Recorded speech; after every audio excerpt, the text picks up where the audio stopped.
ਖਬਰ ਵੱਲ ਵਧੀਏ ਤੇ ਗੱਲ ਕਰੀਏ ਐਡਵੋਕੇਟ ਜਨਰਲ ਦੇ ਅਸਤੀਫੇ ਦੀ। ਨਵੇਂ ਐਡਵੋਕੇਟ ਸਾਹਿਬ ਆ ਗਏ ਨੇ, ਜੁਆਇਨ ਕਰ ਲੈਣਾ, ਪਰ ਪਿਛਲੀ ਜਿਹੜੀ ਅਸਤੀਫੇ ਪਿਛਲੀ ਖੇਡ ਆ ਉਹ ਕੀ ਹੈ? ਚਰਚਾਵਾਂ ਬਹੁਤ ਸਾਰੀਆਂ ਗਰਮ। ਬਿਲਕੁਲ ਪ੍ਰਵੀਨ ਜੀ, ਜੇਕਰ ਆਪਾਂ ਦੇਖੀਏ ਤਾਂ ਇਹਦੇ ਵਿੱਚ 3-4 ਪੜਾਅ ਨੇ ਇਸ ਘਟਨਾਕ੍ਰਮ ਦੇ ਪਿੱਛੇ।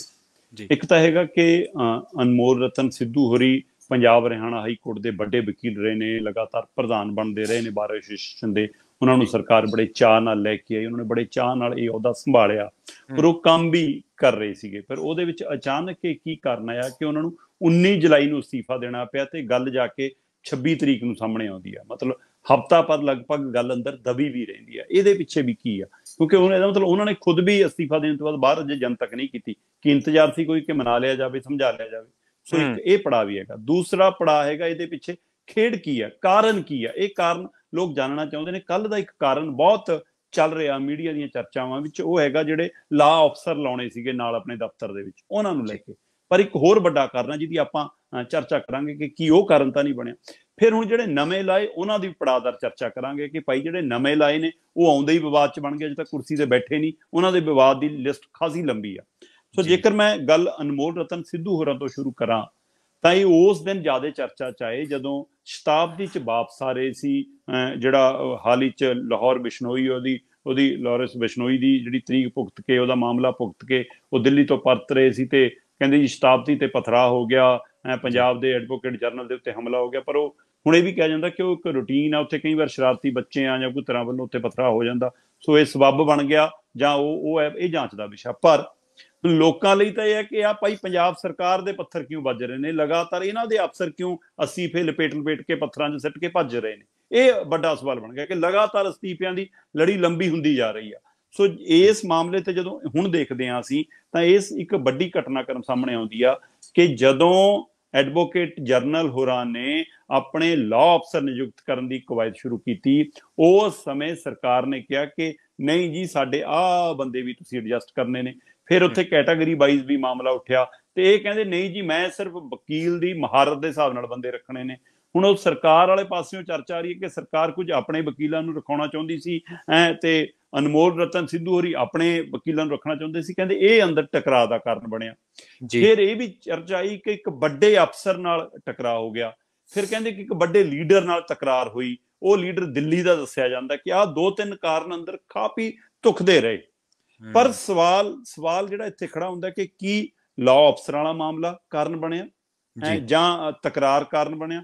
ਇੱਕ ਹੋਰ ਅਹਿਮ ਕਾਰਨ ਹੈ ਜਿਹਦੇ ਵੱਲ ਅਜੇ ਸ਼ਾਇਦ ਕਿਸੇ ਦਾ ਧਿਆਨ ਨਹੀਂ ਗਿਆ।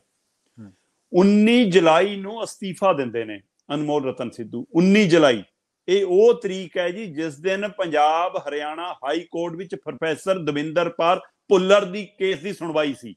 ਔਰ ਉਸ ਕੇਸ ਦੇ ਵਿੱਚ ਇਹਨਾਂ ਦੀ ਟੀਮ ਵੱਲੋਂ, ਅਨਮੋਲ ਰਤਨ ਸਿੱਧੂ ਦੇ ਦਫ਼ਤਰ ਵੱਲੋਂ, ਪੰਜਾਬ ਦੇ ਐਡਵੋਕੇਟ ਜਨਰਲ ਦੀ ਟੀਮ ਵੱਲੋਂ ਇਹ ਮਾਮਲਾ ਰੱਖਿਆ ਗਿਆ ਕਿ ਅਸੀਂ 5 ਵਾਰ ਮਨਜ਼ੂਰੀ ਦੇ ਕੇ ਭੇਜ ਚੁੱਕੇ ਹਾਂ ਕਿ ਜੀ ਉਹਦੀ ਰਿਹਾਈ ਹੋਣੀ ਚਾਹੀਦੀ ਆ। ਪੰਜਾਬ ਸਰਕਾਰ ਨੇ ਕਹਿੰਦੇ 5 ਵਾਰ, ਪਰ ਇਹ ਕਹਿੰਦੇ ਫਾਈਲ ਜੀ ਦਿੱਲੀ ਸਰਕਾਰ ਕੋਲ ਪੈਂਡਿੰਗ ਹੈ, ਅਰਵਿੰਦ ਕੇਜਰੀਵਾਲ ਦੀ ਸਰਕਾਰ ਕੋਲ ਪੈਂਡਿੰਗ ਹੈ, ਇਸ ਲਈ ਰਿਹਾਈ ਨਹੀਂ ਹੋ ਪਾ ਰਹੀ। ਸੋ ਕਾਨੂੰਨੀ ਤੌਰ ਤੇ ਅਦਾਲਤ ਦੇ ਵਿੱਚ ਇਹ ਪੱਖ ਰੱਖਣ ਤੋਂ ਬਾਅਦ ਕੀ ਇਹ ਕਾਰਨ ਬਣਿਆ ਕਿ ਉਸੇ ਦਿਨ ਦਿੱਲੀ ਤੋਂ ਕੋਈ ਫਰਮਾਨ ਆਇਆ, ਦਿੱਲੀ ਤੋਂ ਕੋਈ ਝਾੜਾਂ ਪਈਆਂ, ਦਿੱਲੀ ਤੋਂ ਕੋਈ ਤੂੰ ਮਹਿਮਾ ਹੋਈ? ਇਹ ਜਾਂਚ ਦਾ ਵਿਸ਼ਾ ਕਿ ਇਹ ਤਾਂ ਨਹੀਂ ਵੱਡਾ ਕਾਰਨ? ਕਿਉਂਕਿ ਇਹਦੇ ਵਿੱਚ ਇਸ ਮਾਮਲੇ 'ਚ ਸਿੱਧੀ ਦਿੱਲੀ ਦੀ ਅਰਵਿੰਦ ਕੇਜਰੀਵਾਲ ਸਰਕਾਰ ਸਵਾਲਾਂ ਦੇ ਘੇਰੇ 'ਚ ਆਉਂਦੀ ਹੈ, ਜਿਹਦੇ ਬਾਰੇ ਪੰਜਾਬ ਪਹਿਲਾਂ ਹੀ ਬੋਲਦਾ।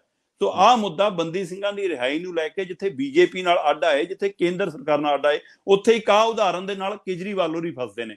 ਸੋ ਜਦੋਂ ਗੱਲ ਆਉਂਦੀ ਹੈ ਕਿ ਫਾਈਲ ਉਹਨਾਂ ਦੇ ਮੇਜ਼ ਤੇ ਪਈ ਹੈ, ਔਰ ਹੁਣ ਇਹਨਾਂ ਦੀ ਹੀ ਅਨਮੋਲ ਰਤਨ ਸਿੱਧੂ ਹੋਰਾਂ ਦੀ ਟੀਮ ਨੇ ਹੀ ਇਹ ਮਤਲਬ ਪੰਜਾਬ ਹਰਿਆਣਾ ਹਾਈ ਕੋਰਟ 'ਚ ਰੱਖਿਆ ਕਿ ਅਸੀਂ 5 ਵਾਰ ਭੇਜੀ ਆ ਫਾਈਲ ਮਨਜ਼ੂਰੀ ਲਈ, ਸਾਡੇ ਵੱਲੋਂ ਮਨਜ਼ੂਰੀ 5 ਵਾਰ ਦਿੱਤੀ ਜਾ ਚੁੱਕੀ ਹੈ ਕਿ ਉਹਦੀ ਰਿਹਾਈ ਕਰ ਦਿਓ, ਪਰ ਉਹ ਰਿਹਾਈ ਦੀ ਫਾਈਲ ਤੇ ਅਰਵਿੰਦ ਕੇਜਰੀਵਾਲ ਦੀ ਸਰਕਾਰ ਦਸਤਖਤ ਨਹੀਂ ਕਰ ਰਹੀ ਤੇ ਉਹ ਉੱਥੇ ਪਈ ਆ। ਕੀ ਇਹ ਤਾਂ ਨਹੀਂ ਵੱਡਾ ਕਾਰਨ? ਸੋ ਇਹ ਇੱਕ ਅਹਿਮ ਕੜੀ ਹੈ ਇਸ ਘਟਨਾਕ੍ਰਮ ਦੀ ਕਿ ਉਹਦਾ ਕਾਰਨ ਇੱਕ ਇਹ ਵੀ ਹੈ ਜੇ ਬਾਕੀ ਪਰ ਜਦੋਂ ਤੁਸੀਂ ਅਨਮੋਲ ਰਤਨ ਸਿੱਧੂ ਹੋਰਾਂ ਦੀ ਗੱਲ ਸੁਣੋਗੇ ਤਾਂ ਉਹਨਾਂ ਨੇ ਸਾਫ਼ ਕਿਹਾ ਕਿ ਮੇਰਾ ਨਿੱਜੀ ਮਾਮਲਾ ਸੀ, ਮੈਂ ਨਿੱਜੀ ਤੌਰ ਤੇ ਅਸਤੀਫਾ ਦਿੱਤਾ, ਮੇਰਾ ਸਰਕਾਰ ਨਾਲ, ਮੇਰਾ ਲੀਡਰ ਨਾਲ, ਮੇਰਾ ਕਿਸੇ ਅਫਸਰ ਨਾਲ ਕੋਈ ਤਕਰਾਰ ਨਹੀਂ ਹੈ, ਕੋਈ ਕੁਛ ਨਹੀਂ। ਉਹ ਕਹਿੰਦੇ ਮੈਂ ਆਪਣੇ ਕਾਰਨਾਂ ਤੇ ਅਸਤੀਫਾ ਦਿੱਤਾ। ਪਰ ਦੂਸਰੇ ਪਾਸੇ ਭਗਵੰਤ ਮਾਨ ਹੋਰਾਂ ਦੇ ਬਿਆਨ ਤੇ ਗੌਰ ਕਰਨ ਦੀ ਲੋੜ ਹੈ। ਉਹ ਕਹਿੰਦੇ ਮੈਂ ਮਨਾਇਆ ਸੀ। ਉਹ ਕਹਿੰਦੇ ਮੈਂ ਮਨਾਇਆ ਸੀ।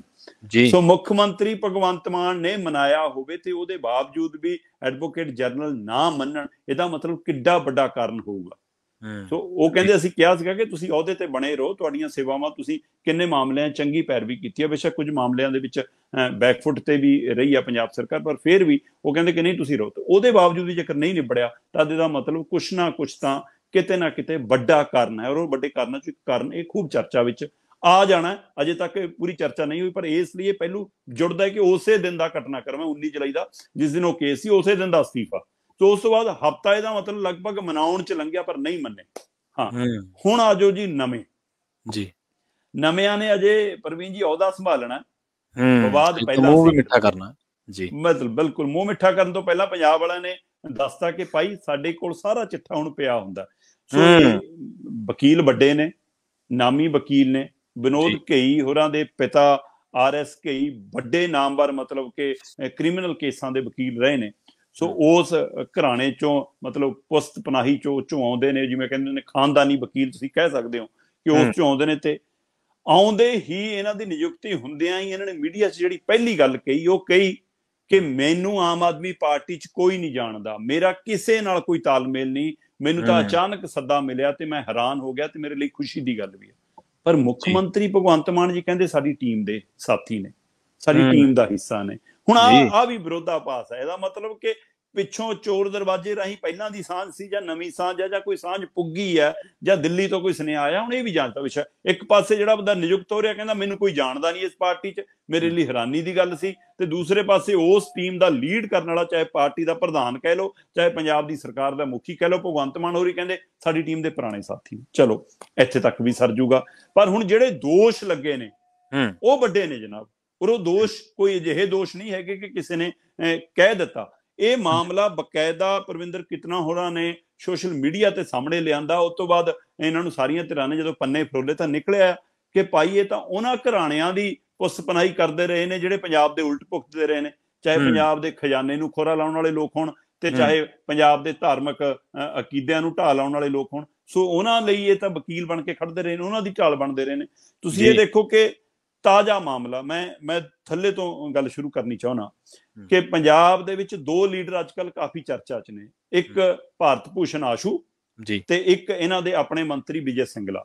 ਵਿਜੇ ਸਿੰਗਲਾ ਦੇ ਮਾਮਲੇ 'ਚ ਸਰਕਾਰ ਆਪ ਹੀ ਉਹਨਾਂ ਨੂੰ ਕਹਿ ਕੇ ਤੇ ਆਪ ਹੀ ਕੋਈ ਪੱਖ ਨਹੀਂ ਰੱਖ ਸਕੀ, ਜਦੋਂ ਕਿ ਮੁੱਖ ਮੰਤਰੀ ਸਾਹਿਬ ਨੇ ਕਿਹਾ ਸੀ ਕਿ ਮੇਰੇ ਕੋਲ ਮੰਨਿਆ ਆਓ।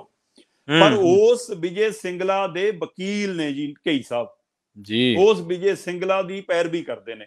ਚਲੋ ਭਾਰਤ ਭੂਸ਼ਣ ਆਸ਼ੂ ਜਿਹਦੀਆਂ ਹੁਣ ਨਵੀਆਂ 18 ਫਾਈਲਾਂ ਖੁੱਲ ਗਈਆਂ, ਨਵੀਆਂ 18 ਸ਼ਿਕਾਇਤਾਂ ਹੋਰ ਪਹੁੰਚ ਗਈਆਂ ਵਿਜੀਲੈਂਸ ਕੋਲ, ਤੇ ਪੁਰਾਣੇ ਮਾਮਲੇ ਅਜੇ ਵਿਚਾਰਧੀਨ ਨੇ ਤੇ ਉਹਨਾਂ ਮਾਮਲਿਆਂ 'ਚ ਘਿਰੇ ਹੋਏ ਨੇ, ਅਦਾਲਤਾਂ 'ਚੋਂ ਜ਼ਮਾਨਤ ਮੰਗ ਰਹੇ ਨੇ, ਰਾਹਤ ਮੰਗ ਰਹੇ ਨੇ ਕਿ ਮੇਰੀ ਮਤਲਬ ਜਨਤਕ ਪ੍ਰੋਗਰਾਮਾਂ 'ਚੋਂ ਜਾਣ ਤੋਂ ਦੂਰੀ ਬਣਾ ਲਈ ਕਿ ਮੀਡੀਆ ਸਵਾਲ ਕਰਦਾ। ਉਹ ਭਾਰਤ ਭੂਸ਼ਣ ਆਸ਼ੂ ਦੇ ਵੀ ਵਕੀਲ ਨੇ।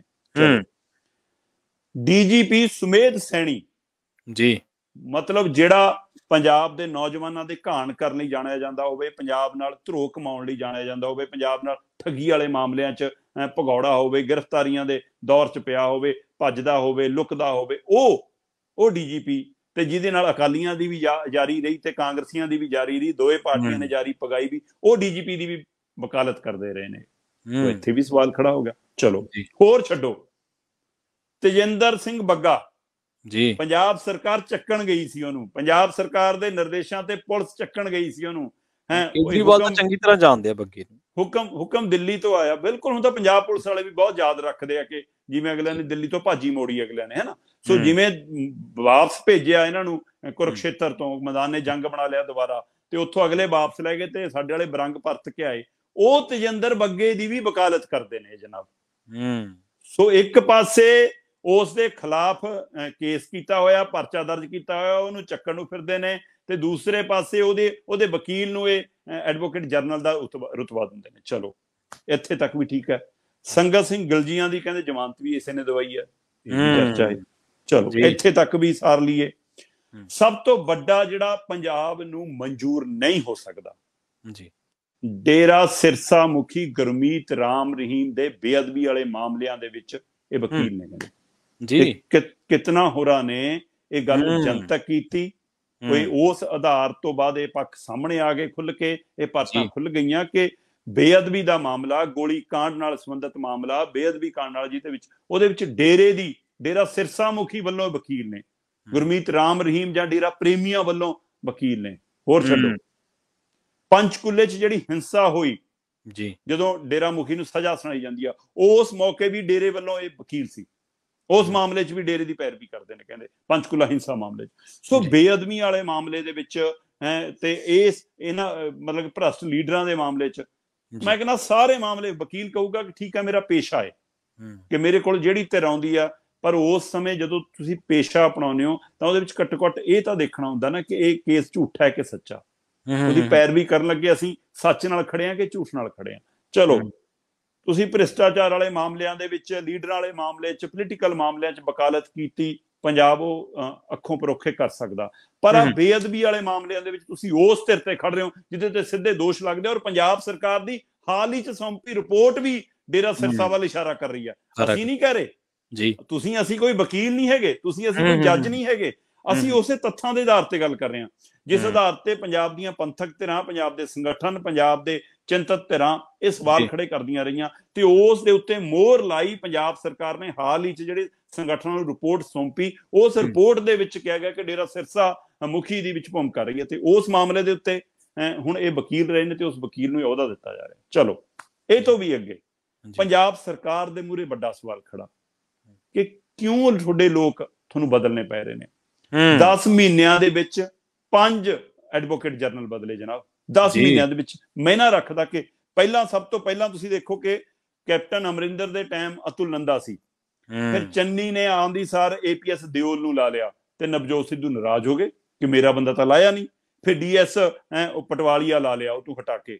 ਫਿਰ ਉਹ ਤੋਂ ਬਾਅਦ ਭਗਵੰਤ ਮਾਨ ਹੋਰੀ ਆਏ, ਆਉਂਦੀ ਸਾਰ ਅਨਮੋਲ ਰਤਨ ਸਿੱਧੂ ਨੂੰ ਲਾਇਆ ਤੇ ਹੁਣ ਵਿਨੋਦ ਘਈ। 10 ਮਹੀਨਿਆਂ 'ਚ 5। ਚਲੋ, ਇੱਥੇ ਹੀ ਨਹੀਂ, ਚੀਫ ਸੈਕਟਰੀ ਦੇ DGP ਦੇਖ ਲਓ। DGP ਪੰਜਾਬ ਦੇ ਵਿੱਚ ਸਭ ਤੋਂ ਪਹਿਲਾਂ ਕੈਪਟਨ ਅਮਰਿੰਦਰ ਦੇ ਟਾਈਮ ਦਿਨਕਰ ਗੁਪਤਾ ਸੀ DGP। ਉਸ ਤੋਂ ਬਾਅਦ ਫਿਰ ਇਕਬਾਲਪ੍ਰੀਤ ਸੋਹਤੇ ਨੂੰ ਚੰਨੀ ਨੇ ਲਾ ਲਿਆ ਆਉਂਦੇ ਹੀ। ਫਿਰ ਸਿੱਧੂ ਨਾਰਾਜ਼ ਹੋ ਗਏ। ਸਿੱਧੂ ਦੀ ਨਾਰਾਜ਼ਗੀ ਨੂੰ ਦੂਰ ਕਰਨ ਲਈ ਸਿਧਾਰਥ ਚਟੋਪਾਧਿਆਏ ਨੂੰ ਲਾਉਣਾ ਪਿਆ ਇਹਨਾਂ ਨੂੰ। ਫਿਰ ਚੋਣ ਜ਼ਾਬਤੇ ਤੋਂ ਪਹਿਲਾਂ ਹੀ BK ਭਾਂਬਰਾ ਲੱਗੇ ਤੇ BK ਭਾਂਬਰਾ ਨੂੰ ਹੁਣ ਛੁੱਟੀ ਤੇ ਭੇਜ ਕੇ ਭਗਵੰਤ ਮਾਨ ਉਹਨਾਂ ਨੇ ਗੌਰਵ ਜਾਦਵ ਨੂੰ ਲਾਇਆ। ਫਿਰ ਇਸੇ ਤਰ੍ਹਾਂ ਚੀਫ ਸੈਕਟਰੀ ਕੈਪਟਨ ਨੇ ਬਿੰਨੀ ਮਹਾਜਨ ਰੱਖੀ ਸੀ, ਚੰਨੀ ਨੇ ਆ ਕੇ ਅਰਵਿੰਦ ਤਿਵਾੜੀ ਲਾ ਲਏ, ਇਹਨਾਂ ਨੇ ਤਿਵਾੜੀ ਨੂੰ ਤੋੜ ਕੇ BK ਜੰਜੂਆ ਲਾ ਲਿਆ। ਸੋ ਇੱਥੋਂ ਹਿਸਾਬ ਲਾਓ ਕਿ ਤੁਸੀਂ ਅਧਿਕਾਰੀ ਤੁਹਾਡੇ ਨਾਲ ਕੰਮ ਨਹੀਂ ਕਰਨਾ ਚਾਹੁੰਦੇ ਜਾਂ ਤੁਸੀਂ ਅਧਿਕਾਰੀਆਂ ਨਾਲ ਕੰਮ ਨਹੀਂ ਕਰ ਪਾ ਰਹੇ, ਔਰ ਇੱਧਰ ਤੁਸੀਂ ਲਗਾਤਾਰ ਬਦਲੀਆਂ, ਚਾਹੇ ਉਹ ਚੀਫ ਸੈਕਟਰੀ ਹੋਵੇ, ਚਾਹੇ DGP ਹੋਵੇ, ਚਾਹੇ ਐਡਵੋਕੇਟ ਜਨਰਲ, ਇਹ ਮੁੱਖ 3 ਧੁਰੇ ਨੇ ਸਰਕਾਰ ਦੇ। ਉਹ 3 ਥੰਮ ਨੇ ਜਿਨ੍ਹਾਂ ਦੇ ਸਿਰ ਤੇ ਸਰਕਾਰ ਅੱਗੇ ਕੰਮ ਕਰਦੀ ਆ। ਔਰ ਚੀਫ ਸੈਕਟਰੀ ਵੀ ਤੁਹਾਨੂੰ ਲਾਂਭੇ ਕਰਨੇ ਪੈਂਦੇ ਨੇ, ਤੁਹਾਡੇ ਨਾਲ ਕੰਮ ਨਹੀਂ ਕਰਨਾ ਚਾਹੁੰਦੇ। ਉਹ ਕਹਿੰਦੇ ਮੈਂ ਤੁਹਾਡੀਆਂ ਸ਼ਰਤਾਂ ਦੇ ਉੱਤੇ ਦਸਤਖਤ ਨਹੀਂ ਕਰਾਂਗੇ ਦਿੱਲੀ ਦੀਆਂ ਆਈਆਂ ਚਿੱਠੀਆਂ ਤੇ। ਇਹ ਕਾਰਨ ਬਣਿਆ ਕਹਿੰਦੇ। ਇਸੇ ਤਰ੍ਹਾਂ ਭਾਂਬਰਾ ਨੂੰ ਹਟਾਇਆ ਕਿ ਤੁਸੀਂ ਸਾਡੇ ਹਿਸਾਬ ਨਾਲ ਨਹੀਂ ਚੱਲਦੇ, ਅਸੀਂ ਆਪਣਾ ਲਿਆਉਣਾ। ਤੇ ਹੁਣ ਐਡਵੋਕੇਟ ਜਨਰਲ ਤੇ ਉਹਦੇ ਨਾਲ ਵਿਵਾਦ, ਕਹਿੰਦੇ ਦਿੱਲੀ ਵਾਲਾ ਮਾਮਲਾ ਭਖਦਾ ਜਾ ਰਿਹਾ ਦਵਿੰਦਰ ਭੁੱਲਰ ਵਾਲਾ। ਸੋ ਇਸ ਲਈ ਗੌਰ ਕਰਨ ਵਾਲੀ ਗੱਲ ਆ, ਸਰਕਾਰ ਔਰ ਅਫਸਰਸ਼ਾਹੀ ਦੇ ਵਿੱਚ ਤਾਲਮੇਲ ਨਹੀਂ ਬਣ ਰਿਹਾ। ਵਕੀਲ ਵੀ ਛੱਡ ਕੇ ਜਾ ਰਹੇ ਨੇ, ਅਫਸਰ ਵੀ ਛੱਡ ਕੇ ਜਾ ਰਹੇ ਨੇ। ਸੋ ਸਰਕਾਰ ਗੰਭੀਰਤਾ ਨਾਲ ਸੋਚੇ ਔਰ ਇਹਦੇ ਕਾਰਨ ਆਉਂਦੇ ਦਿਨ 'ਚ ਵੱਡੇ ਬਣ ਸਕਦੇ ਨੇ। ਮੈਂ ਤਾਂ ਸ਼ਰਮਾ ਜੀ ਇਹ ਸੋਚ ਰਿਹਾ ਸੀ ਜਦੋਂ ਤੁਸੀਂ ਮੈਨੂੰ ਦੱਸ ਰਹੇ ਸੀ ਗੱਲ ਵੀ ਇਹ ਜਿਹੜੇ ਕੇਸ ਹੁੰਦੇ ਆ ਵਰਸਸ ਸਟੇਟ ਹੁੰਦੇ ਆ, ਵਰਸਸ ਸਰਕਾਰ ਹੁੰਦੀ। ਬਿਲਕੁਲ ਬਿਲਕੁਲ ਬਿਲਕੁਲ। ਮੈਂ ਕਨਫਿਊਜ਼ ਹੋ ਗਿਆ ਵੀ ਇਹ ਜਦੋਂ ਜਾਇਆ ਕਰਨਗੇ ਪੇਸ਼ੀ ਤੇ ਉਧਰੋਂ ਪੇਸ਼ ਹੋਇਆ ਕਰਨਗੇ ਕਿ ਜਾਂ ਸਰਕਾਰ ਤਰਫੋਂ ਪੇਸ਼ ਹੋਇਆ ਕਰਨਗੇ। ਨਹੀਂ, ਹੁਣ ਕਿੱਦਾਂ, ਜਿਹਦੇ ਅਨਮੋਲ ਰਤਨ ਸਿੱਧੂ ਨੇ, ਅਨਮੋਲ ਰਤਨ ਸਿੱਧੂ ਹੋਰਾਂ ਦਾ ਮੁੰਡਾ ਵਕਾਲਤ ਕਰਦਾ ਤੇ ਕਿੰਨੇ ਮਾਮਲੇ ਅਜਿਹੇ ਨੇ ਕਿ ਇਹ ਉਧਰ ਸਰਕਾਰ ਵਾਲੇ ਪਾਸੇ ਹੁੰਦੇ ਨੇ ਤੇ ਉਧਰ ਕੁਝ ਧਿਰਾਂ ਦੇ ਉਹ ਵਕੀਲ ਹੁੰਦੇ ਨੇ ਜਾਂ ਉਹਨਾਂ ਦੀ ਟੀਮਾਂ ਵਕੀਲ ਹੁੰਦੀਆਂ ਨੇ। ਸੋ ਇਸ ਲਈ ਏਦਾਂ ਕਰਦੇ ਆ ਕਾਨੂੰਨ ਜਿਰਾ ਏਦਾਂ ਵੀ ਹੋ ਸਕਦਾ ਹਾਂ ਕਿ ਇੱਧਰੋਂ ਘਈ ਸਾਹਿਬ ਹੋਣ, ਉੱਧਰ ਘਈ ਸਾਹਿਬ ਦਾ ਕੋਈ ਅੱਗੇ ਆਪਣਾ ਸਾਥੀ ਕੋਈ ਦੂਏ ਪਾਸੇ ਹੋ ਜਾਵੇ। ਸੋ ਇਹ ਕਮਾਲ ਹੈ, ਮਤਲਬ ਕਿ ਜਨਾਬ ਤੁਸੀਂ ਦੋਏ ਹੱਥਾਂ 'ਚ ਲੱਡੂ ਰੱਖਣਾ ਚਾਹੁੰਦੇ ਹੋ। ਤੁਸੀਂ ਬਿਲਕੁਲ ਸਹੀ ਕਹਿ ਰਹੇ ਹੋ, ਪਰ ਸਵਾਲ ਇਹ ਕਿ ਕਿਸੇ ਸਮੇਂ ਤੁਸੀਂ ਸਰਕਾਰ ਦੇ ਉਲਟ ਖੜੇ ਸੀ, ਅੱਜ ਸਰਕਾਰ ਵੱਲੋਂ ਖੜੋਗੇ ਉਹਨਾਂ ਹੀ ਕੇਸਾਂ 'ਚ, ਜਿਨ੍ਹਾਂ ਕੇਸਾਂ 'ਚ। ਹਾਂ, ਇਹ ਸਵਾਲ ਹੈ ਕਿ ਹੁਣ ਤੁਸੀਂ ਕੱਲ ਨੂੰ ਮੰਨ ਲਓ ਵਿਜੇ ਸਿੰਗਲਾ ਵਾਲੇ ਮਾਮਲੇ ਜਾਣਾ, ਹੁਣ ਤੁਸੀਂ ਦੂਏ ਪਾਸੇ ਜਾਓਗੇ। ਹੁਣ ਤੁਸੀਂ ਵਿਜੇ ਸਿੰਗਲਾ ਨੂੰ ਕਹੋਗੇ ਗਲਤ ਹੈ ਜੀ, ਕੱਲ ਤੁਸੀਂ ਕਹਿ ਰਹੇ ਸੀ ਠੀਕ ਹੈ ਜੀ। ਸੋ ਇਸ ਲਈ ਇਹ ਸੋਚਣਾ ਚਾਹੀਦਾ ਕਿ ਤੁਸੀਂ ਕਰ ਕੀ ਰਹੇ ਹੋ। ਘੱਟੋ ਘੱਟ ਆਪਣੇ ਅੰਦਰ ਤਾਂ ਬੰਦਾ ਇਖਲਾਕ ਨੂੰ ਤਾਂ ਦੇਖੇ ਕਿ ਜ਼ਮੀਰ ਕੋਈ ਚੀਜ਼ ਹੁੰਦੀ ਹੈ, ਇਖਲਾਕ ਕੋਈ ਚੀਜ਼ ਹੁੰਦੀ ਹੈ। ਸੋ ਜਵਾਬਦੇਹ ਹੋਣਾ ਹੁੰਦਾ। ਸੋ ਇਸ ਲਈ ਇੱਕ ਪਾਸੇ ਸਰਕਾਰ ਘਿਰ ਰਹੀ ਹੈ, ਦੂਏ ਪਾਸੇ ਨਵੇਂ ਐਡਵੋਕੇਟ ਜਨਰਲ ਘਿਰ ਗਏ ਨੇ। ਸੋ ਉਹਦਾ ਸੰਭਾਲਣ ਤੋਂ ਪਹਿਲਾਂ ਤੁਸੀਂ ਮੂੰਹ ਮਿੱਠਾ ਦੀ ਗੱਲ ਕਰਦੇ ਹੋ, ਇੱਧਰ ਮੂੰਹ ਕੌੜਾ ਤਾਂ ਹੋ ਗਿਆ ਜਨਾਬ। ਜੀ ਜੀ। ਅਗਲੀ ਖਬਰ ਵੱਲ ਵਧੀਏ ਸ਼ਰਮਾ ਜੀ, ਗੱਲ ਕਰੀਏ ਪਾਣੀਆਂ ਦੇ ਮਸਲੇ ਦੀ। ਆਜ਼ਾਦੀ ਤੋਂ ਬਾਅਦ ਜਦੋਂ ਪੰਜਾਬ ਨੂੰ ਪਾਣੀ ਦਿੱਤਾ ਜਾਂਦਾ, ਰਾਜਸਥਾਨ ਨੂੰ, ਪਾਕਿਸਤਾਨ ਨੂੰ ਨਾ ਦਿੱਤਾ ਜਾਵੇ, ਇਹਦੇ ਲਈ ਰਾਜਸਥਾਨ ਨੂੰ ਦਿੱਤਾ ਜਾਂਦਾ ਪਾਣੀ ਉਦੋਂ। ਸ਼ਾਇਦ ਗੁਲਜ਼ਾਰੀ ਲਾਲ ਨੰਦਾ ਉਦੋਂ ਸੀਗੇ, ਜੇ ਮੈਂ ਗਲਤ ਨਾ ਹੋਵਾਂ। ਉੱਥੋਂ ਲੈ ਕੇ ਫਿਰ ਗੱਲ ਚੱਲਦੀ ਚੱਲਦੀ ਹਰਿਆਣੇ ਦੀ ਵੰਡ ਹੋ ਗਈ। ਉਸ ਤੋਂ ਬਾਅਦ ਧਾਰਾ 78 ਲਾ ਦਿੱਤੀ ਗਈ। ਕੁਛ ਪਾਬੰਦ ਉਹਦੇ ਸੋਧੇ ਗਏ। ਉਸ ਤੋਂ ਬਾਅਦ ਇੰਦਰਾ ਗਾਂਧੀ ਨੇ ਤਾਂ ਸਿੱਧਾ ਹੀ ਕਹਿਤਾ ਸੀ ਦਰਬਾਰਾ ਸਿੰਘ ਨੂੰ, ਆਈਦਰ ਸਾਈਨ ਔਰ ਜ਼ਾਈਨ। ਪਾਣੀਆਂ ਦਾ ਮਸਲਾ, ਕਾਣੀ ਵੰਡ ਦਾ ਮਸਲਾ ਇੱਕ ਵਾਰ ਫਿਰ ਦਿੱਲੀ ਦਰਬਾਰ ਦੇ ਵਿੱਚ ਹੈ, ਤੇ ਦਿੱਲੀ ਦਰਬਾਰ ਕਿਸ ਤਰ੍ਹਾਂ ਦਾ ਆਪਾਂ ਜਾਣ। ਦੇਖੋ, ਇਹ ਬੜੀ ਪੰਜਾਬ ਲਈ ਤਰਾਸਦੀ ਆ ਜੀ ਕਿ ਦੇਸ਼ ਦਾ ਸੰਵਿਧਾਨ ਕਹਿੰਦਾ ਕਿ ਕੁਦਰਤੀ ਜਿਹੜੀਆਂ ਚੀਜ਼ਾਂ ਨੇ, ਕੁਦਰਤੀ ਜਿਹੜੇ ਸਰੋਤ ਨੇ, ਉਹ ਉਸ ਸੂਬੇ ਦੀ ਧਰੋਹਰ ਹੁੰਦੇ ਨੇ, ਉਸ ਸੂਬੇ ਦਾ ਖਜ਼ਾਨਾ ਹੁੰਦੇ ਨੇ। ਔਰ ਪਾਣੀਆਂ ਨੂੰ ਲੈ ਕੇ ਸਾਫ਼ ਕਿਹਾ ਜਾਂਦਾ ਕਿ ਪਾਣੀ ਜਿੱਥੋਂ ਆਪਣੇ ਆਪ ਵਗਦਾ, ਉਸ ਪਾਣੀਆਂ ਦੇ ਕੰਢਿਆਂ ਤੇ ਰਹਿਣ ਵਾਲੇ ਲੋਕ ਉਹਦੇ ਵਰਤਣ ਦੇ ਹੱਕਦਾਰ ਨੇ, ਉਹ ਉਹਦੇ ਇੱਕ ਤਰ੍ਹਾਂ ਦੇ ਮਾਲਕ ਨੇ। ਸੋ ਦਰਿਆ ਜਿਹੜਾ ਉੱਪਰੋਂ ਪਹਾੜਾਂ ਤੋਂ ਉਤਰ ਕੇ ਆਉਂਦਾ, ਉਸ ਦਰਿਆ ਦੇ ਨਾਲ ਜਿੱਥੇ ਆਪਣੇ ਆਪ ਵਹਿੰਦਾ ਜਾਂਦਾ, ਅਸੀਂ ਉਹਨੂੰ ਨਹਿਰਾਂ 'ਚ ਨਾ ਮੋੜਿਆ ਹੋਵੇ ਜੇ, ਤਾਂ ਉਹ ਜਿੱਥੇ ਵਹਿ ਰਿਹਾ ਉਸ ਹਿਸਾਬ ਨਾਲ। ਪੰਜਾਬ ਦੇ ਕੋਲੋਂ ਪਹਿਲਾਂ ਹੀ 2.5 ਦਰਿਆ ਬਚੇ ਨੇ, ਪਾਕਿਸਤਾਨ ਵਾਲੇ ਪਾਸੇ ਚਲੇ ਗਏ। ਸੋ ਇਸ ਲਈ ਹੁਣ ਇਹ ਤਾਂ ਨਹੀਂ ਨਾ ਤੁਸੀਂ ਕਹੋਗੇ ਕਿ ਪਾਕਿਸਤਾਨ ਵਾਲੇ ਨੂੰ ਮੋੜ ਲਿਓ। ਮੋਦੀ ਜੀ ਕਹਿੰਦੇ ਨੇ ਅਸੀਂ ਪਾਕਿਸਤਾਨ ਵਾਲਾ ਜਾਂਦਾ ਪਾਣੀ ਰੋਕ ਲੈਣਾ, ਪਰ ਪਤਾ ਤਾਂ ਇਹ ਵੀ ਲੱਗ ਰਿਹਾ ਕਿ ਪੰਜਾਬ ਦਾ ਜਾਂਦਾ ਪਾਣੀ ਵੀ ਮੋੜਨ ਦੀ ਤਿਆਰੀ ਹੈ, ਸਤਲੁਜ ਨੂੰ ਵੀ ਮੋੜਨ ਦੀ ਤਿਆਰੀ। ਮੈਂ ਉਹਦੇ ਪਰ ਪੂਰੀ ਇੱਕ ਖਬਰ ਤਿਆਰ ਕਰ ਰਿਹਾ, ਰਿਪੋਰਟ ਤਿਆਰ ਕਰ ਰਿਹਾ, ਆਉਂਦੇ ਦਿਨਾਂ 'ਚ ਆਪਾਂ ਵੱਡੀ ਚਰਚਾ ਉਹਦੇ ਪਰ ਕਰਾਂਗੇ। ਪਰ ਅੱਜ ਸਵਾਲ ਜਿਹੜਾ ਖੜਾ ਕਿ ਹੁਣ ਜਿਹੜਾ ਪਾਣੀ ਹਰਿਆਣੇ ਨੂੰ ਜਾਂਦਾ, ਜਦੋਂ ਵੰਡ ਹੁੰਦੀ ਆ ਤਾਂ ਜੇ ਪੰਜਾਬ ਦੇ ਪਾਣੀ ਦੇ ਉਹਦੇ ਪਰ 40% ਤੁਸੀਂ ਹੱਕ ਦੱਸਦੇ ਹੋ, ਤਾਂ ਹਰਿਆਣੇ ਨੂੰ ਜਿਹੜਾ ਕੁਦਰਤੀ ਤੌਰ ਤੇ ਜਮਨਾ ਦਾ ਪਾਣੀ ਮਿਲਦਾ, ਘੱਗਰ ਵਾਲਾ ਪਾਣੀ ਮਿਲਦਾ, ਹੋਰ ਉੱਪਰੋਂ ਆਉਂਦੇ ਪਾਣੀ ਮਿਲਦਾ, ਤਾਂ ਉਹਦੇ ਉੱਤੇ ਸਾਡਾ ਵੀ ਤਾਂ ਹੱਕ ਆ ਨਾ ਫਿਰ। ਸੋ ਸਾਡਾ 60% ਹਿੱਸਾ ਕਿੱਥੇ ਆ? ਫਿਰ ਉਹ ਮਾਮਲਾ ਸੀ। ਪਰ ਰਾਜਸਥਾਨ ਨੂੰ ਜਿਹੜਾ ਪਾਣੀ ਦਿੱਤਾ ਗਿਆ, ਉਸ ਦੇ ਉੱਤੇ ਤੁਸੀਂ ਗੌਰ ਕਰਕੇ ਦੇਖੋ ਕਿ ਅੰਗਰੇਜ਼ਾਂ ਦੇ ਟਾਈਮ ਉਹ ਰਾਇਲਟੀ ਦਿੰਦੇ ਸੀ, ਉਹ ਪੈਸਾ ਦਿੰਦੇ ਸੀ ਸੂਬਿਆਂ ਨੂੰ, ਤੇ ਆਦਾਨ ਪ੍ਰਦਾਨ ਸੀ ਕਿ ਅਸੀਂ ਤੁਹਾਡੀ ਚੀਜ਼ ਵਰਤ ਰਹੇ ਹਾਂ। ਤੇ ਹੁਣ ਤੁਸੀਂ ਕਹਿ ਰਹੇ ਹੋ ਨਹਿਰ ਦੇ ਉੱਤੇ 800 ਕਰੋੜ ਅਸੀਂ ਖਰਚਾਂਗੇ, ਥੱਲੇ ਕਾਗਜ਼ ਵੀ ਵਿਛਾ ਦਿੰਦੇ ਹਾਂ, ਸਾਈਡਾਂ ਤੇ ਵੀ ਕਾਗਜ਼ ਲਾ ਦਿੰਦੇ ਹਾਂ, ਤਾਂ ਕਿ ਬੂੰਦ ਪੰਜਾਬ ਦੀ ਧਰਤੀ ਹੇਠ ਨਾ ਚਲੀ ਜਾਵੇ, ਤੁਹਾਨੂੰ ਪਾਣੀ ਪੂਰਾ ਮਿਲਦਾ ਰਹੇ। ਤੇ ਉਹਦੇ ਲਈ ਪ੍ਰਬੰਧ ਬਜਟ 'ਚ ਰੱਖਿਆ। ਪਰ ਹੁਣ ਹਾਲ ਹੀ ਦੇ ਵਿੱਚ ਜਦੋਂ ਪੰਜਾਬ ਦੇ ਪਾਣੀਆਂ ਦੀ ਵੰਡ ਦੇ ਨਾਲ ਪਾਣੀਆਂ ਦੇ ਗੰਧਲੇ ਹੋਣ ਦਾ, ਦਰਿਆਈ ਪਾਣੀਆਂ ਦੇ ਗੰਧਲੇ ਹੋਣ ਦਾ ਮੁੱਦਾ ਭਖਿਆ, ਲਗਾਤਾਰ ਕੁਝ ਧਿਰਾਂ, ਕਿਉਂਕਿ ਮੈਂ ਲਗਾਤਾਰ ਉਹਦੇ ਨਾਲ ਜੁੜਿਆ ਹੈ, ਸੋ ਮੈਂ ਉਸ ਨੂੰ ਲਗਾਤਾਰ ਦੇਖ ਰਿਹਾ ਕਿ ਉਹ ਬੁੱਢੇ ਦਰਿਆ ਵਾਲਾ ਮਾਮਲਾ, ਬੁੱਢੇ ਗੰਦੇ ਨਾਲੇ 'ਚ ਬਦਲਣ ਵਾਲਾ ਮਾਮਲਾ, ਫਿਰ ਉਹ ਸਤਲੁਜ 'ਚ ਜ਼ਹਿਰਾਂ ਪਾਉਣ ਵਾਲਾ ਮਾਮਲਾ, ਫਿਰ ਹਾਲ ਹੀ 'ਚ ਮੱਤੇਬੜ ਵਾਲੀ ਘਟਨਾਕ੍ਰਮ, ਉਸ ਤੋਂ ਬਾਅਦ ਉਹ ਸਾਰੀ ਅਬੋਹਰ ਫਾਜ਼ਿਲਕਾ ਦੀ ਬੈਲਟ ਅਸੀਂ ਦੇਖ ਕੇ ਆ ਰਹੇ ਹਾਂ ਲਗਾਤਾਰ। ਸੋ ਉਹਦਾ ਅਸਰ ਵੀ ਸੀਗਾ ਕਿ ਹਾਲ ਹੀ ਪਿਛਲੇ ਦਿਨਾਂ 'ਚ ਸਰਕਾਰ ਨੇ ਚਿੱਠੀਆਂ ਵੀ ਲਿਖੀਆਂ, ਸਰਕਾਰ ਨੇ ਪੈਰਵੀ ਕੀਤੀ, ਔਰ ਮੁੱਖ ਮੰਤਰੀ ਭਗਵੰਤ ਮਾਨ ਹੋਰੀ ਖੁਦ 2010, 11, 12 'ਚ ਇਹ ਮਾਮਲੇ ਚੁੱਕਦੇ ਰਹੇ ਨੇ, ਜਦੋਂ ਸਿਰਫ ਉਹ ਕਲਾਕਾਰ ਸੀ। ਉਸ ਸਮੇਂ ਉਹਨਾਂ ਬੱਚਿਆਂ ਨੂੰ ਜਾ ਕੇ ਉਹ ਦੇਖਦੇ ਰਹੇ ਨੇ ਜਿਹੜੇ ਪੀੜਤ ਰਹੇ ਨੇ, ਕੈਂਸਰ, ਅਪੰਗ ਹੁੰਦੇ ਰਹੇ ਨੇ, ਉਹਨਾਂ ਬੱਚਿਆਂ ਨੂੰ ਸਾਹਮਣੇ ਮੀਡੀਆ 'ਚ ਲਿਆਉਂਦੇ ਨੇ, ਇਸ ਲਈ ਉਹ ਵੀ ਦਰਦ ਜਾਣਦੇ ਨੇ। ਪਿਛਲੇ ਦਿਨਾਂ ਦੇ ਵਿੱਚ ਜਦੋਂ ਇਹ ਮੁੱਦਾ ਲਗਾਤਾਰ ਪੰਜਾਬ ਦੀਆਂ ਵੱਖ-ਵੱਖ ਜਥੇਬੰਦੀਆਂ ਨੇ ਭਖਾਇਆ ਕਿ ਭਾਈ ਬੁੱਢਾ ਦਰਿਆ ਜਿਹੜਾ ਗੰਦੇ ਨਾਲੇ 'ਚ ਬਦਲਤਾ, ਉਹਦੇ ਕਾਰਨ ਆਹ ਸਥਿਤੀ ਆ, ਉਹ ਹਕੀਕਤ ਮੌਕੇ ਤੇ ਜਾ ਕੇ ਦਿਖਾਈ ਕਿ ਕਿਵੇਂ ਗੰਦ ਵਿੱਚ ਪੈ ਰਿਹਾ। ਤਾਂ ਉਹ ਤੋਂ ਬਾਅਦ ਵਿਧਾਨ ਸਭਾ ਦੇ ਸਾਡੇ ਸਪੀਕਰ ਪੰਜਾਬ ਦੇ ਕੁਲਤਾਰ ਸੰਧਮਾ ਹੋਰੀ ਉਚੇਚੇ ਤੌਰ ਤੇ ਦੌਰੇ ਤੇ ਗਏ, ਕਿਉਂਕਿ ਉਹ ਵੀ ਪਹਿਲਾਂ ਇਸ ਕੰਮਾਂ ਲਈ ਕੰਮ ਕਰਦੇ ਨੇ ਬਤੌਰ ਵਲੰਟੀਅਰ, ਤੇ ਅੱਜ ਉਹ ਸਪੀਕਰ ਨੱਤ ਜਦੋਂ ਗਏ ਤਾਂ ਅਫਸਰਾਂ ਨੂੰ ਭੱਜ ਨੱਠ ਪੈ ਗਈ, ਅਫਸਰ ਚਿੱਠੀਆਂ ਲੈ ਕੇ ਆ ਗਏ, ਫਾਈਲਾਂ ਲੈ ਕੇ। ਵੱਖਰੀ ਗੱਲ ਕਿ ਰਿਪੋਰਟਾਂ ਅੰਗਰੇਜ਼ੀ ਸੀ, ਤੇ ਮੈਨੂੰ ਇਹ ਗੱਲ ਦੁੱਖ ਬਹੁਤ ਹੋਇਆ ਕਿ ਪੰਜਾਬ ਦੇ ਅਫਸਰ ਹੋਣ ਔਰ ਪੰਜਾਬ ਦੇ ਘਰਾਂ 'ਚ ਜੰਮੇ, ਮੈਂ ਇਹ ਨਹੀਂ ਕਹਿੰਦਾ ਕਿ ਡੈਪੂਟੇਸ਼ਨ ਤੇ ਆਏ ਸੀ, ਪੰਜਾਬ ਦੇ ਜੰਮੇ ਹੋਏ, ਉਹ ਮਤਲਬ ਕਿ ਚੰਗੀਆਂ ਉਮਰਾਂ ਵਾਲੇ, ਇਹ ਵੀ ਨਹੀਂ ਕਿ ਨਵੀਂ ਪਨੀਰੀ ਸੀਗੀ, ਉਹ ਵੀ ਸਾਰੀਆਂ ਰਿਪੋਰਟਾਂ ਅੰਗਰੇਜ਼ੀ 'ਚ ਲੈ ਕੇ ਆਏ। ਤਾਂ ਉੱਥੇ ਚੰਗੀ ਬਹਿਸ ਹੋਈ ਤੇ ਮਾਮਲਾ ਨਿਕਲ ਕੇ ਆਇਆ ਕਿ 839 ਕਰੋੜ ਦਾ ਪ੍ਰੋਜੈਕਟ ਲਾ ਰਹੇ ਆ ਜੀ, ਤੇ ਬਸ 650 ਕਰੋੜ ਦਾ ਪ੍ਰੋਜੈਕਟ ਆ ਜਿਹੜਾ ਇਹਦੇ ਵਿੱਚੋਂ, ਉਹ ਤਾਂ ਜੀ ਦਸੰਬਰ ਦੇ ਵਿੱਚ ਕੰਪਲੀਟ ਹੋ ਕੇ ਲੋਕਾਂ ਨੂੰ ਸਾਫ਼ ਪਾਣੀ ਇਹਦੇ ਵਿੱਚ ਕਰਕੇ ਪੈਣ ਲੱਗ ਜਾਣਾ। ਉੱਥੇ ਜਦੋਂ ਸਵਾਲ ਆਇਆ ਕਿ ਭਾਈ ਜਿਹੜਾ ਡਾਈ ਇੰਡਸਟਰੀ ਵਾਲਾ ਪਾਣੀ ਆ, ਭਾਰੀਆਂ ਧਾਤਾਂ ਵਾਲਾ, ਉਹ ਤਾਂ ਕਿਸੇ ਵੀ ਟ੍ਰੀਟਮੈਂਟ 'ਚ ਸਾਫ਼ ਹੀ ਨਹੀਂ ਹੋ ਸਕਦਾ, ਫਿਰ ਤੁਸੀਂ ਉਹਨੂੰ ਪਾਉਣ ਦਾ, ਉਹ ਤਾਂ ਪਾਉਣ ਦਾ ਹੀ ਹੱਕ ਨਹੀਂਗਾ। ਉਸ ਮਸਲੇ ਤੇ ਫਿਰ ਅਫਸਰਾਂ ਕੋਲ ਕੋਈ ਜਵਾਬ ਨਹੀਂ ਸੀ, ਪਰ ਸਪੀਕਰ ਉਹਨਾਂ ਦੀ ਸਖਤੀ, ਚਿੱਠੀਆਂ, ਪੈਰਵੀ, ਲਗਾਤਾਰ ਹਫ਼ਤੇ ਬਾਅਦ ਰਿਪੋਰਟ, ਤੇ ਉਹ ਮੁੱਖ ਮੰਤਰੀ ਦੀ ਧਿਆਨ 'ਚ ਲਿਆਉਣਾ, ਤੇ ਉਹਦਾ ਅਸਰ ਸੀ ਕਿ ਕੱਲ ਮੁੱਖ ਮੰਤਰੀ ਭਗਵੰਤ ਮਾਨ ਜੀ ਗਜੇਂਦਰ ਸ਼ੇਖਾਵਤ ਜਿਹੜੇ ਕੇਂਦਰੀ ਜਲ ਸਰੋਤ ਦੇ ਮੰਤਰੀ ਨੇ, ਉਹਨਾਂ ਨੂੰ ਮਿਲਣ ਪਹੁੰਚੇ। ਉਹਨਾਂ ਨੇ ਉਹਨਾਂ ਕੋਲ 2-3 ਮੁੱਦੇ ਚੱਕੇ ਨੇ। ਇੱਕ ਤਾਂ ਆ ਪਾਣੀਆਂ, ਗੰਦੇ ਪਾਣੀਆਂ ਨੂੰ ਲੈ ਕੇ ਕਿ ਅਸੀਂ ਉਹ ਟ੍ਰੀਟਮੈਂਟਾਂ ਲਈ ਕੰਮ ਕਰ ਰਹੇ ਹਾਂ, ਉਹ ਪੂਰੇ ਹੋਰ ਨਵੀਂ ਗੁਣਵੱਤਾ ਵਾਲੇ ਹੋਣ, ਔਰ ਕਿਵੇਂ ਅਸੀਂ ਗੰਦਾ ਪਾਣੀ ਰੋਕ ਸਕਦੇ ਹਾਂ। ਜੇਕਰ ਉਹਨੂੰ ਧਰਤੀ 'ਚ ਵੀ ਨਹੀਂ ਪੈਣ ਦੇਣਾ, ਦਰਿਆਵਾਂ 'ਚ ਪੈ ਨਹੀਂ ਸਕਦਾ, ਤਾਂ ਉਹਦੇ ਲਈ ਵੱਖਰਾ ਬਦਲਵਾਂ ਰਾਹ ਕੀ ਹੋਵੇ, ਉਹਦੇ ਲਈ ਤਜਵੀਜ਼ ਲੈ ਕੇ ਗਏ ਨੇ। ਫਿਰ ਇਹਨਾਂ ਨੂੰ ਪਾਣੀ ਸਾਫ਼ ਕਰਨ ਲਈ, ਨਹਿਰਾਂ ਨੂੰ ਮਜ਼ਬੂਤ ਕਰਨ ਲਈ ਵਿਸ਼ੇਸ਼ ਪੈਕੇਜ ਦੀ ਮੰਗ ਲੈ ਕੇ ਗਏ ਨੇ। ਸੋ ਕੱਲ ਲੰਬੀ ਬੈਠਕ ਹੋਈ ਆ, ਉਸ ਲੰਬੀ ਬੈਠਕ 'ਚੋਂ ਆਸ ਹੀ ਕੀਤੀ ਜਾ ਸਕਦੀ ਆ ਕਿ ਕੇਂਦਰ ਉਮੀਦਾਂ ਤੇ ਖਰਾ ਨਹੀਂ ਉਤਰਿਆ, ਚਾਹੇ ਉਹ ਪਿਛਲਾ ਰਾਜ ਰਿਹਾ ਤੇ ਚਾਹੇ ਹੁਣ ਵਾਲਾ ਰਾਜ ਰਿਹਾ। ਪੰਜਾਬ ਵਾਲੇ ਜਾਂਦੇ ਸੀ ਪੈਕੇਜ ਮੰਗਣ, ਇਹ ਵੱਖਰੀ ਗੱਲ ਆ ਕਿ ਬੀਜੇਪੀ ਦੀ ਸਰਕਾਰ ਹੋਵੇ ਔਰ ਪੰਜਾਬ 'ਚ ਗੱਠਜੋੜ ਦੀ ਸਰਕਾਰ ਹੋਵੇ। ਪ੍ਰਕਾਸ਼ ਸਿੰਘ ਬਾਦਲ ਕਿੰਨੀ ਵਾਰ ਗੁਲਦਸਤਾ ਲੈ ਕੇ ਗਏ ਨਰਿੰਦਰ ਮੋਦੀ ਹੋਰਾਂ ਕੋਲ, ਉਹ ਗੁਲਦਸਤਾ ਲੈਂਦੇ ਸੀ ਫੋਟੋ ਖਿਚਾਉਂਦੇ ਸੀ, ਬਿਨਾਂ ਚੀਨੀ ਵਾਲੀ ਚਾਹ ਪਿਲਾ ਦਿੰਦੇ ਸੀ ਬਾਦਲ ਸਾਹਿਬ ਨੂੰ, ਤੇ ਖਾਲੀ ਪੈਕੇਜ ਤੋਂ ਬਿਨਾਂ ਮੋੜ ਦਿੰਦੇ ਸੀ। ਸੋ ਬਾਦਲ ਸਾਹਿਬ ਖਾਲੀ ਹੱਥ ਮੁੜ ਕੇ ਆਉਂਦੇ ਰਹੇ ਆਪਣੀ ਉਹ ਭਾਈਵਾਲ ਸਰਕਾਰ। ਸੋ ਹੁਣ ਇੱਥੇ ਟਕਰਾਅ ਵੀ ਹੈ, ਇੱਥੇ ਪਲੋਸਣ ਦੀ ਵੀ ਖੇਡ ਹੈ। ਇੱਕ ਪਾਸੇ ਕੇਜਰੀਵਾਲ ਔਰ ਨਰਿੰਦਰ ਮੋਦੀ ਚ ਦੁਬਾਰਾ ਟਕਰਾਅ ਸ਼ੁਰੂ ਹੋ ਰਿਹਾ, ਲਗਾਤਾਰ ਆਪਸ ਚ ਆਮੋ ਸਾਹਮਣੇ ਨੇ ਉਹ ਕਈ ਮੁੱਦਿਆਂ ਦੇ ਉੱਤੇ। ਦੂਸਰੇ ਪਾਸੇ ਬੀਜੇਪੀ ਬਾਰੇ ਇਹ ਵੀ ਕਿਹਾ ਜਾਂਦਾ ਕਿ ਬੀਜੇਪੀ ਦੀ ਟੀਮ ਹੈ ਆਮ ਆਦਮੀ ਪਾਰਟੀ। ਤੀਸਰੇ ਪਾਸੇ ਇਹ ਵੀ ਕਿਹਾ ਜਾਂਦਾ ਕਿ ਬੀਜੇਪੀ ਡਰ ਰਹੀ ਹੈ, ਹੁਣ ਕੇਜਰੀਵਾਲ ਉਹਦਾ ਬਦਲ ਬਣ ਰਿਹਾ। ਪਰ ਇਹ ਵੀ ਚਰਚਾ ਹੈ ਕਿ ਭਗਵੰਤ ਮਾਨ ਨੂੰ ਪਸੰਦ ਵੀ ਕਰਦੀ ਹੈ ਬੀਜੇਪੀ। ਦਿੱਲੀ ਦੇ ਵਿੱਚ ਜਦੋਂ ਬਤੌਰ ਮੈਂਬਰ ਪਾਰਲੀਮੈਂਟ ਸੀ, ਤਦ ਵੀ ਇਹ ਚਰਚਾਵਾਂ ਬਾਹਰ ਆ ਗਈਆਂ ਸੀ ਕਿ ਉਹ ਉਹਨਾਂ ਨੂੰ ਲੈਣ ਲਈ ਤਿਆਰ ਨੇ, ਮੰਤਰੀ ਦਾ ਉਹਦਾ ਦੇਣ ਲਈ ਤਿਆਰ ਨੇ। ਤੇ ਅੱਜ ਕੱਲ ਜੇਕਰ ਇਹ ਮੁਲਾਕਾਤ ਹੈ, ਉਮੀਦ ਕਰਦੇ ਹਾਂ ਕਿ ਭਗਵੰਤ ਮਾਨ ਹੋਰੀ ਪੰਜਾਬ ਦੀ ਫਿਕਰਮੰਦੀ ਨੂੰ ਲੈ ਕੇ ਕਰ ਰਹੇ ਨੇ, ਪਰ ਬੀਜੇਪੀ ਇਹਦੇ ਪਿੱਛੇ ਰਾਜਨੀਤੀ ਹੋ ਸਕਦੀ। ਜੇ ਕੱਲ ਨੂੰ ਬੀਜੇਪੀ ਉਹਨਾਂ ਨੂੰ ਪਲੋਸਣ ਦੀ ਕੋਸ਼ਿਸ਼ ਕਰਦੀ ਹੈ, ਕੁਛ ਕਰਦੀ, ਤਾਂ ਇਹ ਖੇਡ ਜਿਹੜੀ ਉਹ ਬਾਕੀ ਸੂਬਿਆਂ 'ਚ ਖੇਡਦੀ ਹੈ, ਕਿਤੇ ਉਹ ਖੇਡ ਦੇ ਲਈ ਪੰਜਾਬ 'ਚ ਵੀ ਗਰਾਊਂਡ ਤਿਆਰ ਕਰਨ ਦੀ ਕੋਸ਼ਿਸ਼ ਤਾਂ ਨਹੀਂ ਕਿ ਕੋਈ ਨਾ ਕੇਜਰੀਵਾਲ ਨਾਲ ਵਿਰੋਧ ਪ੍ਰਗਟਾਓ ਤੇ ਭਗਵੰਤ ਮਾਨ ਨੂੰ ਗੱਲ ਲਾਓ ਤੇ ਉਹ ਤੋਂ ਬਾਅਦ ਦੇਖਦੇ ਹਾਂ, ਕਿਉਂਕਿ 2024 ਤੇ 2027 ਪਿਆ, ਉਹ ਤੋਂ ਪਹਿਲਾਂ ਕੋਈ ਖੇਡ। ਸੋ ਬੀਜੇਪੀ ਦੇ ਕਿਸੇ ਦਾ ਤੇ ਭਰੋਸਾ ਨਹੀਂ ਹੁੰਦਾ। ਸੋ ਪਰ ਫਿਰ ਵੀ ਕੱਲ ਪੰਜਾਬ ਨੂੰ ਲੈ ਕੇ ਗਏ ਨੇ, ਪੰਜਾਬ ਦੇ ਮਸਲਿਆਂ ਨੂੰ ਲੈ ਕੇ ਗਏ ਨੇ, ਉਹ ਤਜਵੀਜ਼ ਉਹਨਾਂ ਨੇ ਮੂਹਰੇ ਰੱਖੀ ਆ। ਔਰ ਉਮੀਦ ਕਰਦੇ ਹਾਂ ਕਿ ਉਹਦੇ ਉੱਤੇ ਪੰਜਾਬ ਦੇ ਹੱਕ 'ਚ ਕੁਛ ਪਵੇ, ਪੰਜਾਬ ਦੀ ਝੋਲੀ ਕੁਛ ਪਵੇ, ਪੰਜਾਬ ਦਾ ਪਾਣੀ ਸਾਫ਼ ਹੋਵੇ ਔਰ ਪੰਜਾਬ ਦੀਆਂ ਨਹਿਰਾਂ ਨੂੰ ਮਜ਼ਬੂਤ ਕਰਨ ਲਈ, ਧਰਤੀ ਹੇਠ ਪਾਣੀ ਸਹੀ ਤਰ੍ਹਾਂ ਪਹੁੰਚ ਸਕੇ ਨਹਿਰਾਂ ਦਾ, ਉਹਦੇ ਲਈ ਕਾਰਵਾਈ ਕਰਨ ਦੇ ਲਈ ਕੋਈ ਨਾ ਕੋਈ ਰਾਹਤ ਪੈਕੇਜ, ਵੱਡਾ ਸਹਾਇਤਾ ਫੰਡ ਕੇਂਦਰ ਤੋਂ ਮਿਲੇ। ਜੀ ਭਾਜੀ।